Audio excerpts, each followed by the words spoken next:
Então, pessoal, vamos começar aqui falando a respeito dos agentes antimicrobianos dirigidos contra a subunidade ribossômica 30S, dentro dos quais aí a gente tem a classe dos aminoglicosídeos. Os aminoglicosídeos, então, são aí utilizados principalmente no tratamento de infecções causadas por bactérias gram-negativas, aeróbicas, né, como Proteus, E. coli, Klebsiella, Enterococcus, Enterobacter, entre outras que eu não citei aqui todas. O primeiro aminoglicosídeo a ser isolado de uma cepa aí de Streptomyces griseus foi a streptomicina, mas além da streptomicina nós temos a gentamicina, tobramicina, a micacina, a netilmicina, a canamicina e a neomicina.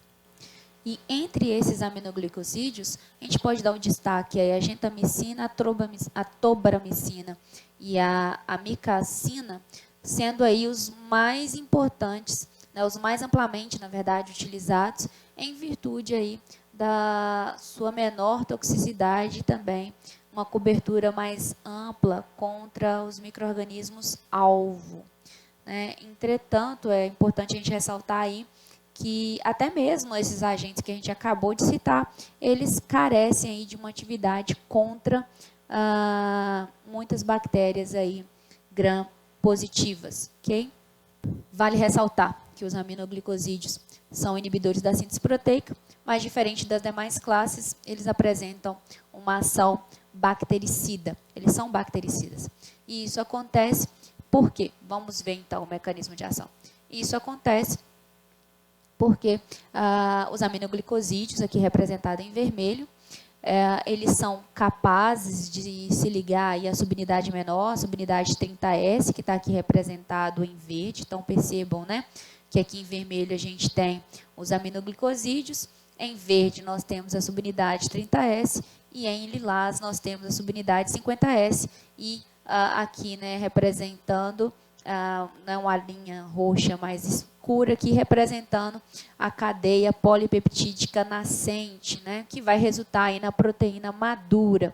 Então, veja bem, dentro desse processo da tradução do RNA mensageiro, que acontece, né, sempre é a direção, não podemos esquecer, 5' em direção a 3', os aminoglicosídeos, então, eles se ligam à subunidade 30S, e no que eles se ligam à subunidade 30S, eles conseguem, né, uma das hipóteses, né, a ser considerada, eles conseguem, então, interferir na iniciação aí da síntese de proteína, quando eles se fixam, né, quando eles se ligam aí à região 30S, no ponto aí próximo, né, ao códon de iniciação do RNA mensageiro, que normalmente aí é o AUG, como está aqui representado para vocês na imagem. E dessa forma, esses aminoglicosídeos, então, teriam a capacidade de bloquear a iniciação de síntese de proteína.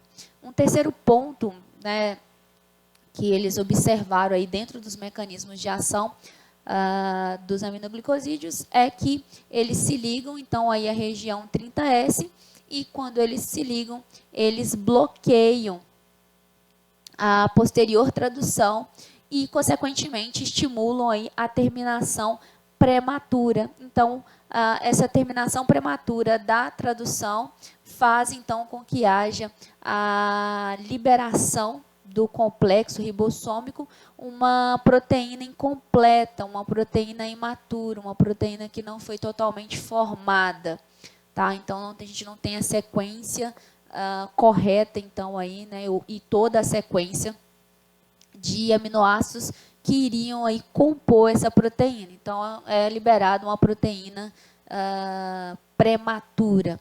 E um terceiro ponto, né, no qual a gente tem, né, esses aminoglicosídeos apresentam aí a ação, seria esses fármacos se ligando aí à subunidade,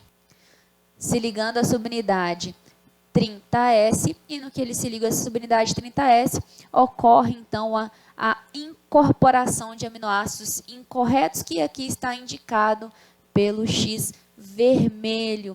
E isso resultaria, então, na produção de proteínas não funcionais ou também, por alguns livros citados, como proteínas aberrantes.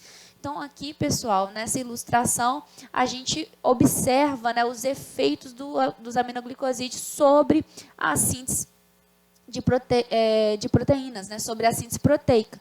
Então, dentro das modalidades do mecanismo de ação dos aminoglicosídeos, é considerado, então, que esses fármacos poderiam, então, promover a incorporação de aminoácidos incorretos, bloquear a tradução e, consequentemente, estimular uma terminação prematura da proteína e, por fim, até mesmo bloquear aí a iniciação da síntese de proteína.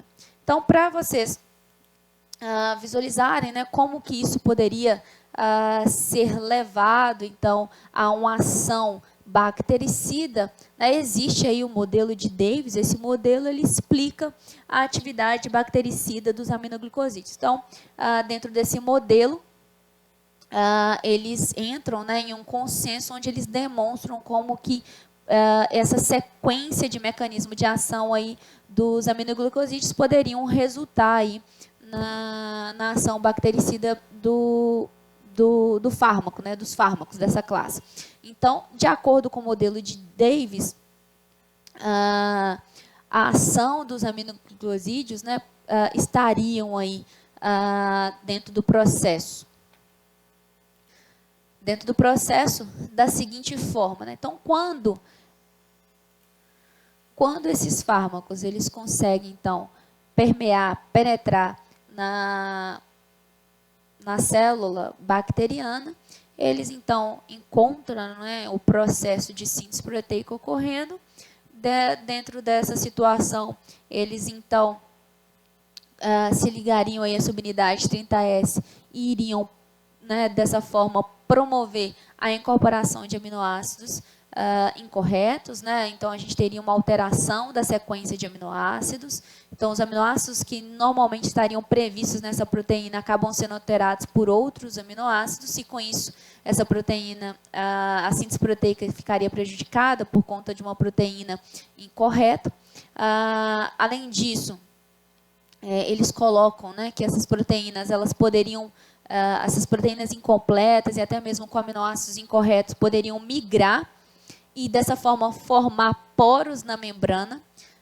Então, essa proteína normal ou proteína aberrante, elas formariam poros, e esses poros, então, facilitariam uma maior penetração, uma maior entrada de aminoglicosídeos dentro da célula bacteriana, o que resultaria, então, na inibição aí da síntese proteica.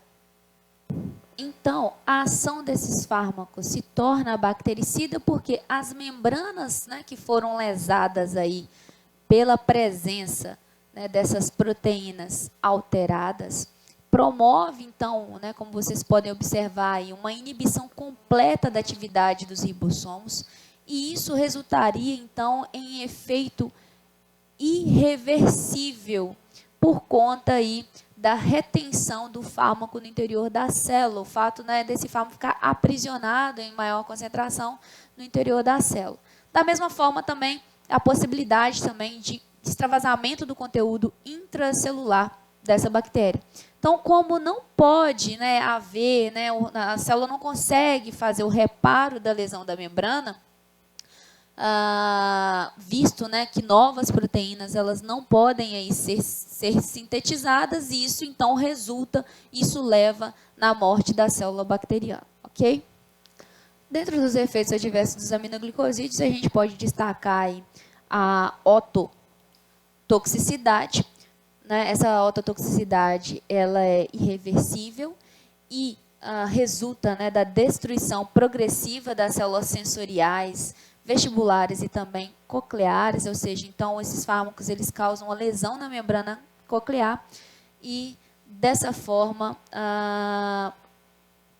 pode ocorrer, né, uma degeneração do nervo auditivo, o que pode resultar na perda irreversível da audição. Então, uma vez perdidas essas células sensoriais, elas não regeneram e o indivíduo então pode passar a ter problemas, né, auditivos né, ele pode apresentar surdez a longo prazo, né, caso o fármaco seja utilizado a longo prazo, isso é importante, né, deixar claro, por conta dessa capacidade de lesão coclear, por conta da ototoxicidade.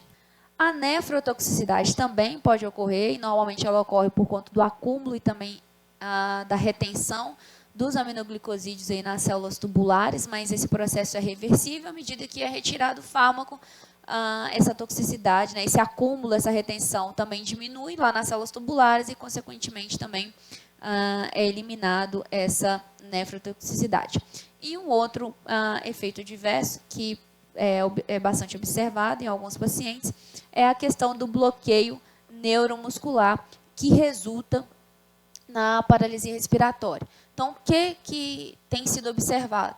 Tem sido observado que os aminoglicosídeos eles podem, então, aí, levar à inibição da liberação da acetilcolina, que é o neurotransmissor, vocês bem sabem, responsável, né, do processo da contração muscular.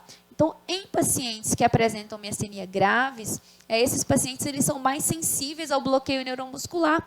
Por quê? Lembrando que pacientes que apresentam miastenia graves, eles apresentam produção de anticorpos que bloqueiam os receptores de acetilcolina. Então, se utiliza um fármaco que também vai lá e ainda inibe a liberação da acetilcolina, a gente tem uma menor quantidade, né, desse neurotransmissor liberado lá na fenda sináptica, e além disso, tendo a presença ainda de anticorpos que bloqueiam o sítio, né, ativo lá do receptor, isso levaria, né, facilitaria, na verdade, a propensão, então, a uma paralisia respiratória. Então, por isso que esse bloqueio neuromuscular, ele é mais propenso a acontecer em pacientes que apresentam miastenia graves, é um dos efeitos adversos que a gente tem que estar observando.